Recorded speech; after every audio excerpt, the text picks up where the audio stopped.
Hey everybody, I hope everyone is having a great day. It is Wednesday, March 19th, which means tomorrow is Christmas morning, or at least it is to me, because tomorrow is the first day of the NCAA March Madness tournament.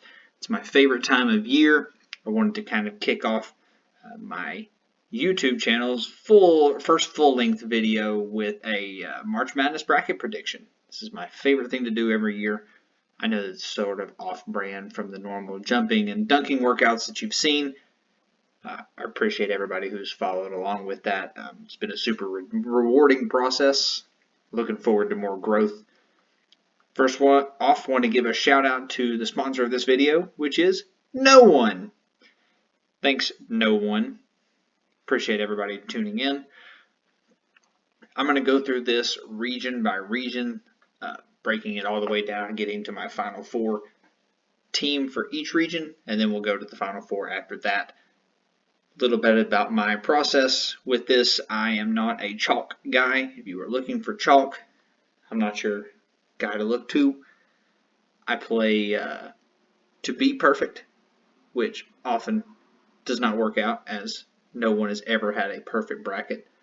I like to take a lot of risks, so feel free to laugh at me, make fun of me, tell me how stupid I am in the comments afterwards. I really look forward to that. With that being said, let's get into it. There will be no 16 over 1s this year. I'll talk about Auburn a little bit later, but there's not going to be a lot of talk about this particular matchup. Although, if you didn't watch Alabama State's play-in game last night, absolutely incredible, down to the wire, super fun to watch. Louisville Creighton. Initially, I wanted to go Creighton because I feel like individual players they might have are better with Stephen Ashworth and Ryan Kalkbrenner. Ultimately, Terrence Edwards and Chucky Hepburn have a de facto home game. This game is being played in Lexington, Kentucky, which is about an hour and a half away from Louisville's campus. I think that's going to give Louisville the edge in this particular game. I'm going to move forward with the cards. Right here, Michigan, UC San Diego. This game has already been tabbed as a sexy upset pick featuring UC San Diego and Michigan. I am also going to fall in line with that. UC San Diego is a team that really takes away the ability for your bigs to score, and they take teams out of the game by forcing a lot of turnovers. Michigan does not necessarily take care of the ball very well. UC San Diego also likes to get out in transition. Michigan, not exactly a high-scoring team, can't really shoot the ball very well. While I think Michigan might be the better overall team, having just won the Big Ten Conference Championship, I have some doubts regarding their ability to climb out of a hole if they get into one. UC San Diego likes to push the pace. Michigan, not so much. I'm going to go with the Tritons. Yale has played spoiler the past couple of seasons. Last year, if you recall, they took out Auburn, who was also a four seed. Yale also had Danny Wolf, who plays for Michigan. Texas A&M, in my opinion, they just take too good care of the ball, and they rebound incredibly well. I don't think this is a good matchup for Yale in terms of their ability to pull the upset. No, Texas A&M doesn't shoot the ball incredibly well. They have the capacity to, but don't always follow through with that. Still, I'm going to go with the Aggies to move forward and not get upset. Down here, Ole Miss and North Carolina. Congratulations to North Carolina. You beat a team last night in order to play in. RJ Davis gets to have one additional game added to his 19-year college resume. However, that's going to stop at the hands of Chris Beard, Jamin Brakefield, Sean Padula. They just have a little bit too much firepower for North Carolina.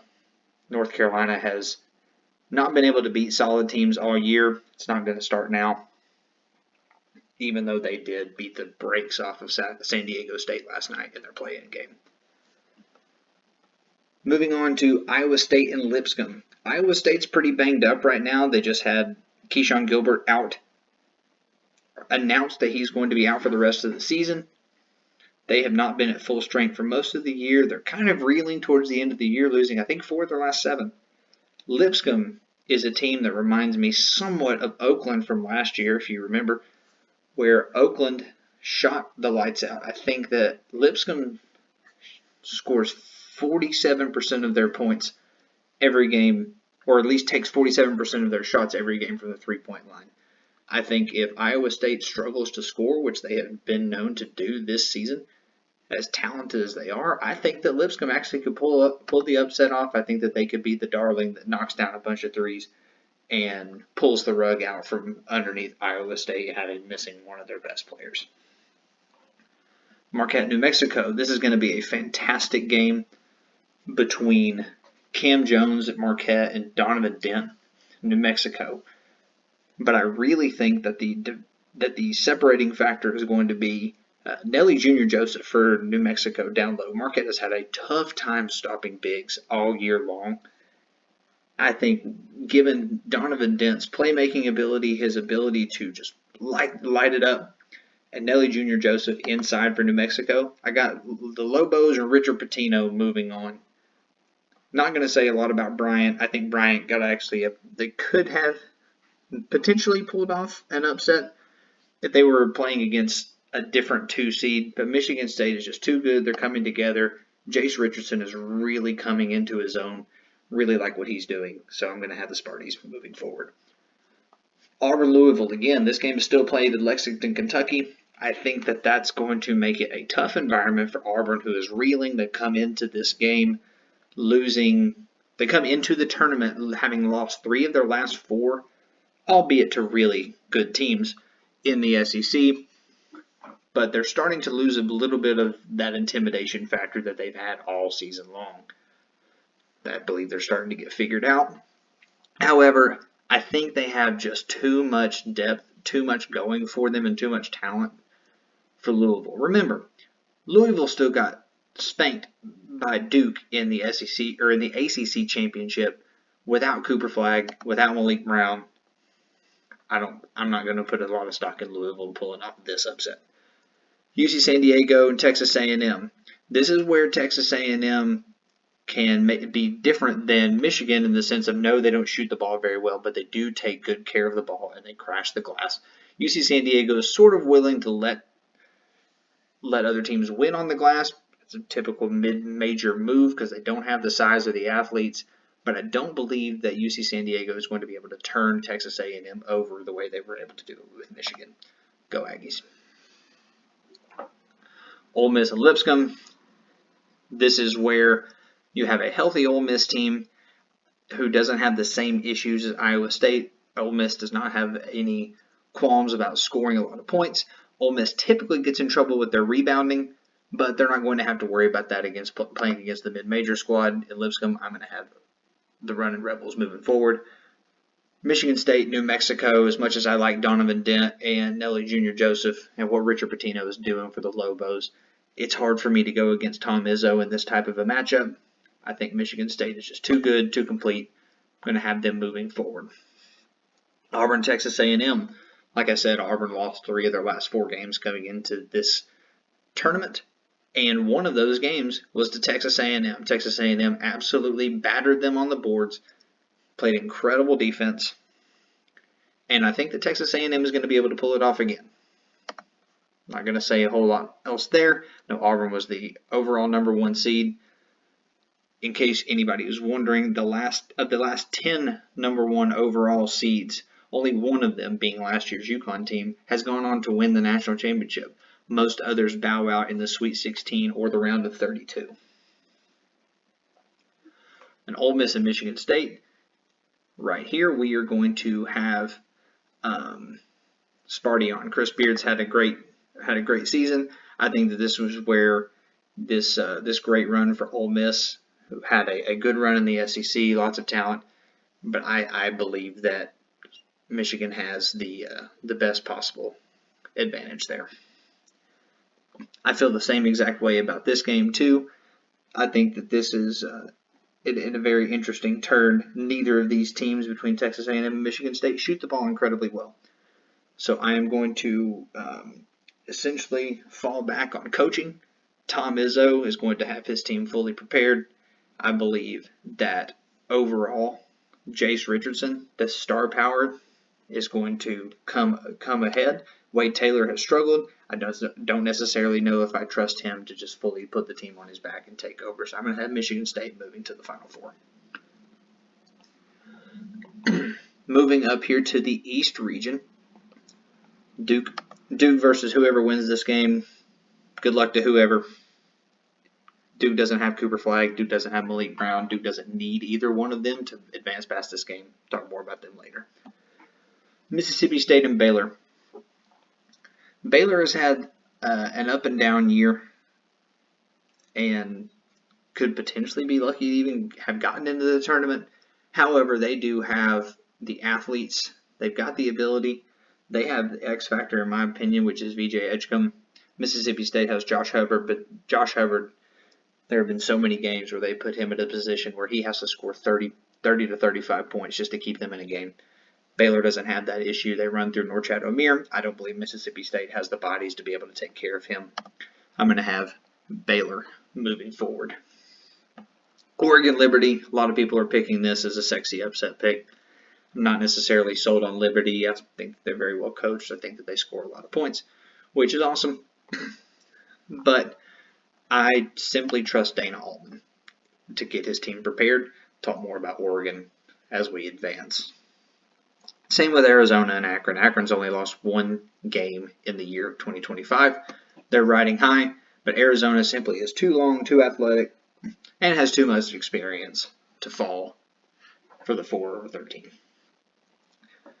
BYU VCU, this is a game where I genuinely hate that these teams were matched up against each other because I could see both teams making a really good run.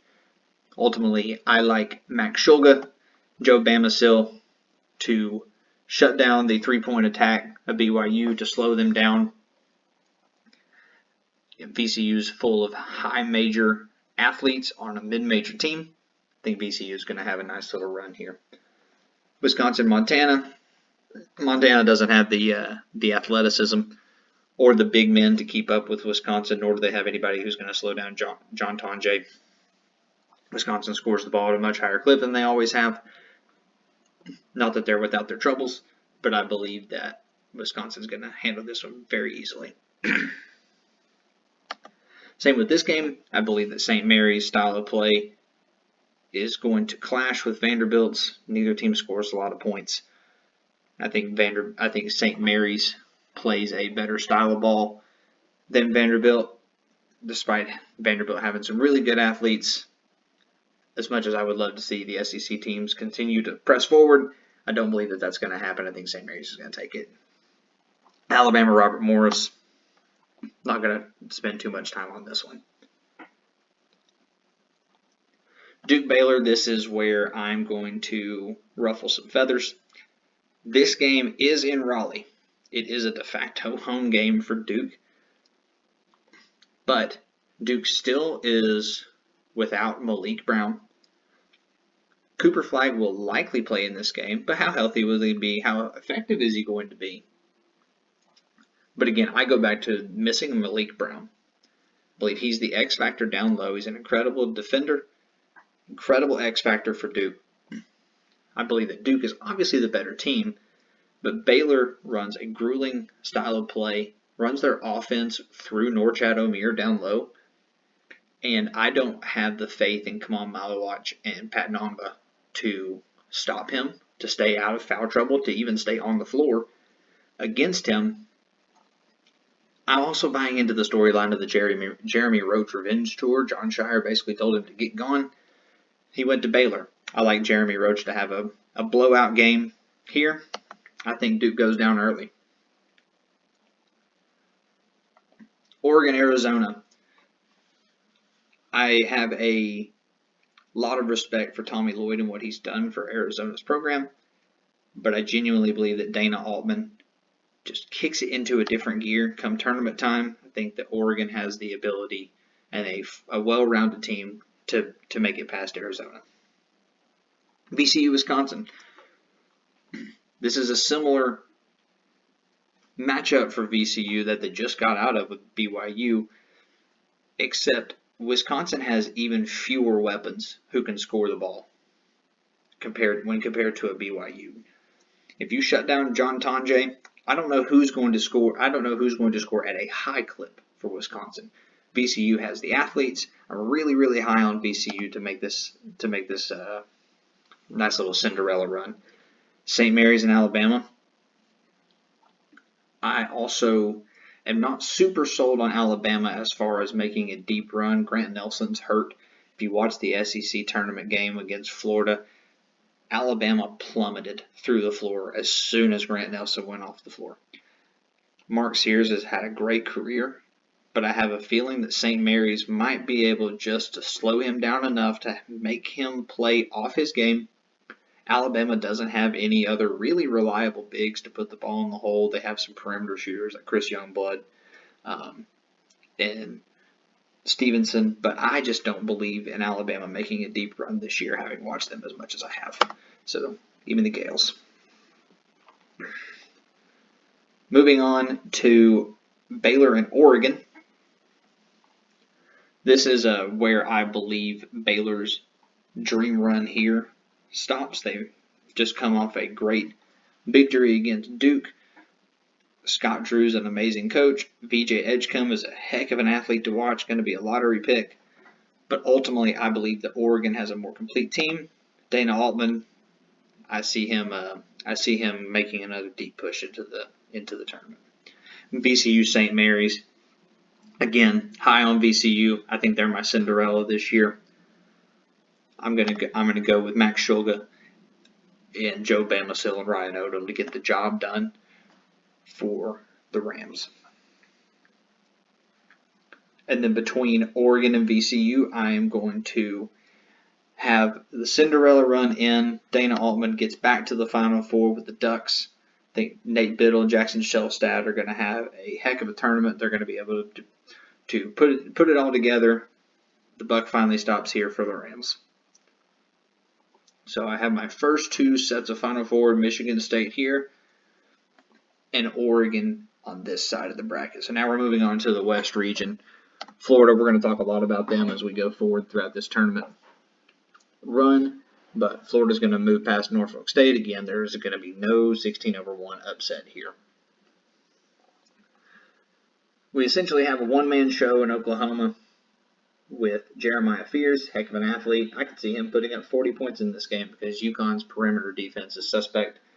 However, UConn is back-to-back champions. They have some returning parts. Most of them are not there. I'm not going to bet against Dan Hurley in the first round on this one. Memphis, Colorado State. This is another one that's become somewhat of a sexy upset pick. And I'm also going to go with this one. Tyrese Hunter for Memphis is out, at least as far as we know. Memphis, while they did win their conference tournament, they played a lot of close games in their conference tournament, weren't really able to get any real separation. Yes, they won games, but not against high-quality competition. As good as P.J. Haggerty is for Memphis, Colorado State has a guy named Nate Clifford who is going to be the best guy on the floor. Nate Clifford's going to have a takeover game. I believe that he's going to pour it on. Colorado State was a nice little bid stealer out in the Mountain West, and I think that they're going to move past Memphis in this first round. Maryland Grand Canyon is another game. Truthfully, reminds me a lot of last year's game between Auburn and Yale, in the sense that Auburn was pegged as the team to stop UConn in their quest to a back-to-back championship. Florida is obviously not on that same trajectory as far as back-to-back championships. They're still trying to win their first since Billy Donovan. But Florida is playing the best basketball in the country right now.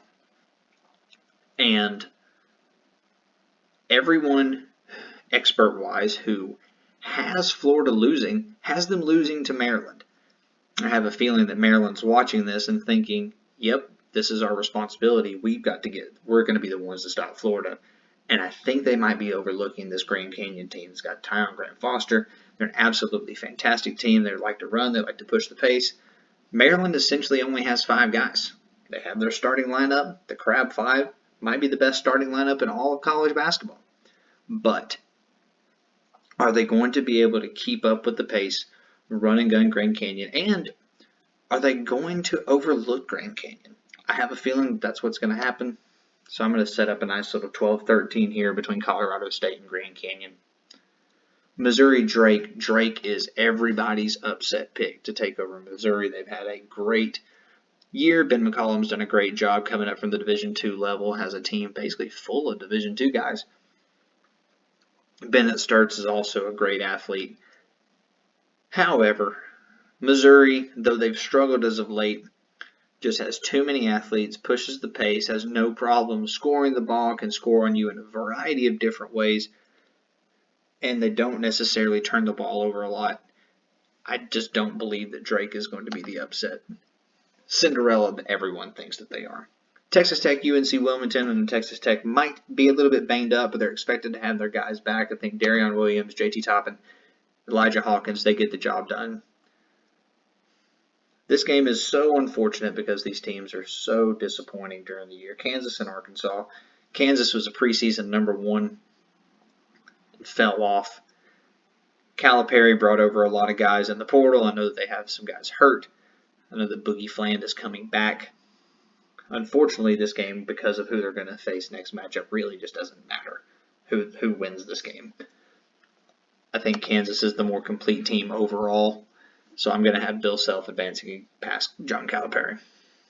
St. John's in Omaha, there will be no trash game destroying this year, as fun as that might be, and what might be what March Madness needs. It's not going to get it because the Johnnies are too good and too well coached.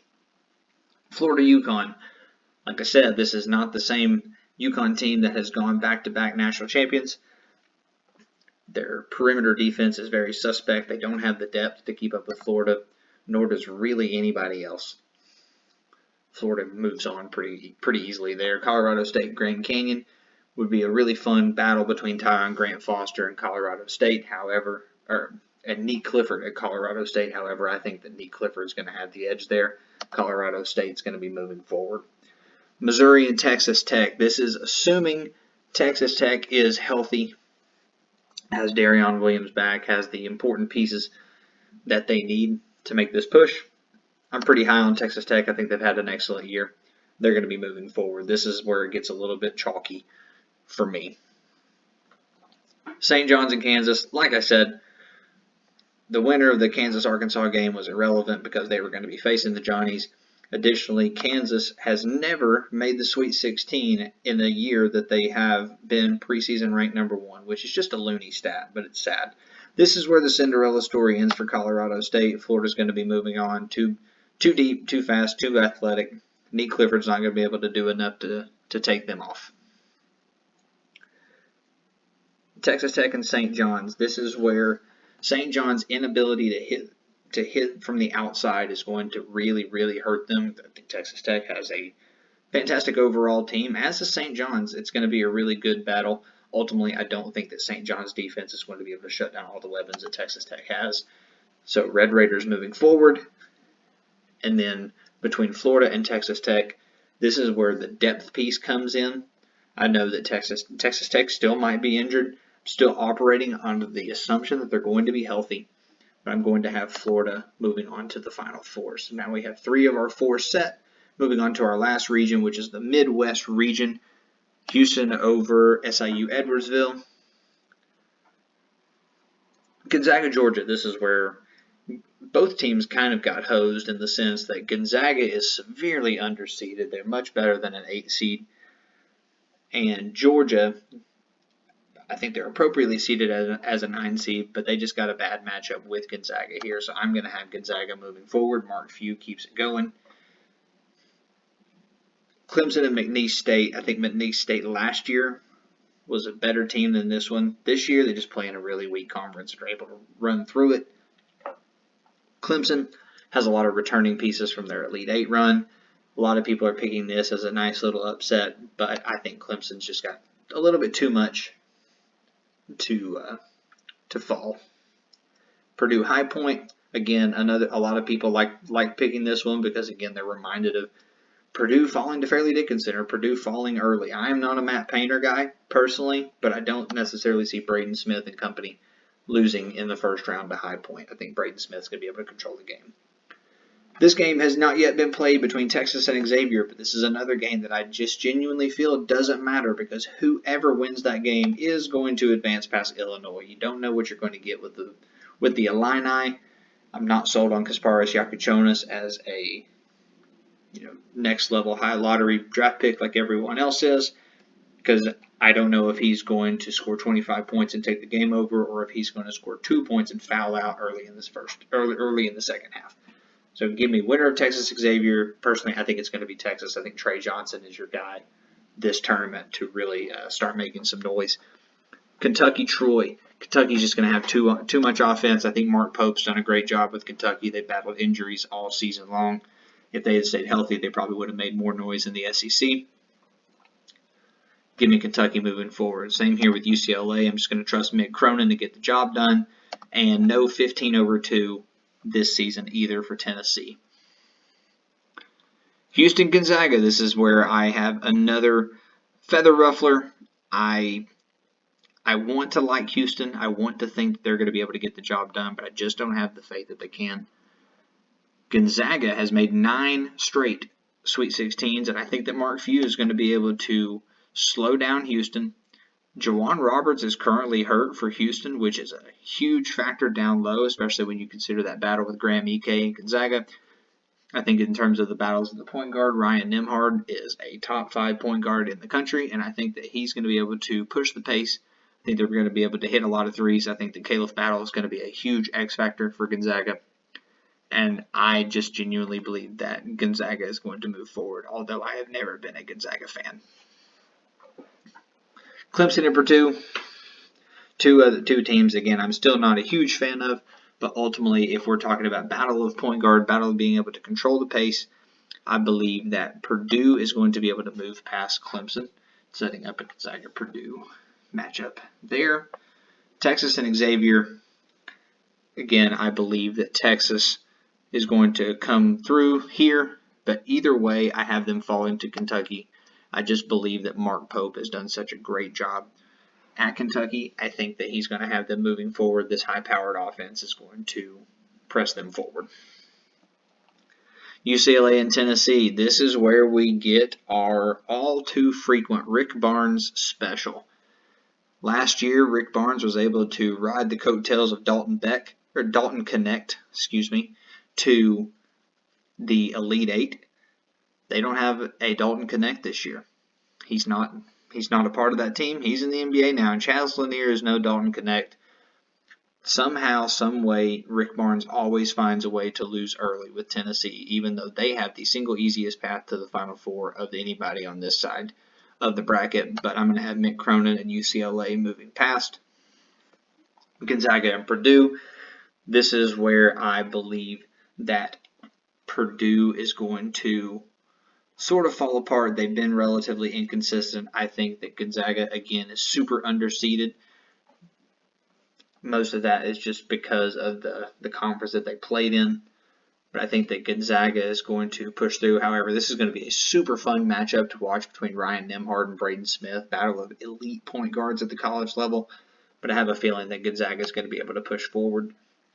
Kentucky, UCLA, this is also where I feel that UCLA, their inconsistency all year long, is going to get to them, and I think Kentucky's high-powered offense is going to be able to keep them trucking.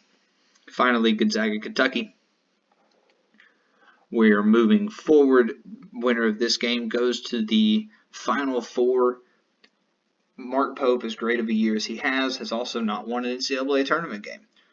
This is going to be a battle of great coaches, great athletes, high-powered, high-scoring, but I believe that Gonzaga's experience, especially with Mark Few on the sideline, is going to propel them to the Final Four. So we now have a Final Four setup of Michigan State and Florida versus Oregon and Gonzaga.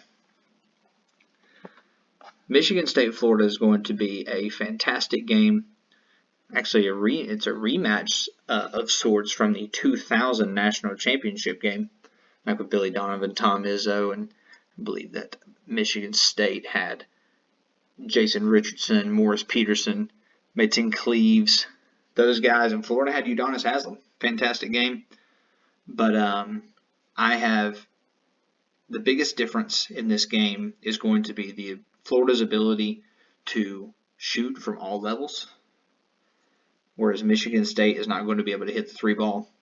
Michigan State also does not have the depth to match Florida. Florida is too deep at every single position and high level at all of those positions. They're very unselfish. They're playing the best basketball in the country right now, and that's going to continue in a favorable matchup against Michigan State, who cannot shoot the ball with them. Oregon and Gonzaga.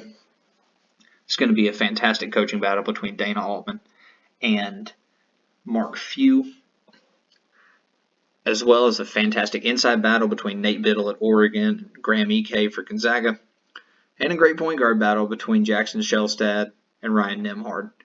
Ultimately, I feel that Gonzaga's ability to push the pace of play, they're going to be able to score the ball at a level and at a clip that Oregon just will not be able to match in this Final Four.